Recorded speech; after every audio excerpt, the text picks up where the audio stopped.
Good morning everyone, welcome to my channel the math tutor. আজকে তোমাদের আমি FIFA world cup সম্পর্কে কিছু তথ্য জানাবো।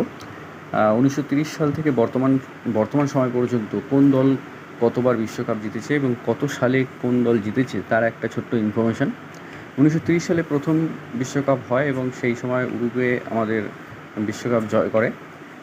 এরপর রয়েছে 1934 ইতালি, 1938 ইতালি, 1950 উরুগুয়ে, 1954 পশ্চিম Germany, 1958 Brazil, 1962 Brazil, 1966 England, 1970 Brazil, 1974 পশ্চিম জার্মানি, 1978 আর্জেন্টিনা, 1982 ইতালি, 1986 আর্জেন্টিনা, 1990 পশ্চিম জার্মানি, 1994 ব্রাজিল, 1998 ফ্রান্স, 2002 সালে ব্রাজিল, 2006 সালে ইতালি, 2010 সালে স্পেন, 2014তে জার্মানি, 2018তে ফ্রান্স এবং সর্বশেষ 2022-এ আর্জেন্টিনা জিতেছে।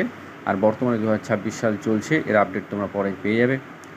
সর্বাধিক বিশ্বকাপ জয়ী দলগুলি হচ্ছে ব্রাজিল 5 বার, জার্মানি 4 বার, ইতালি 4 বার এবং আর্জেন্টিনা 3 বার।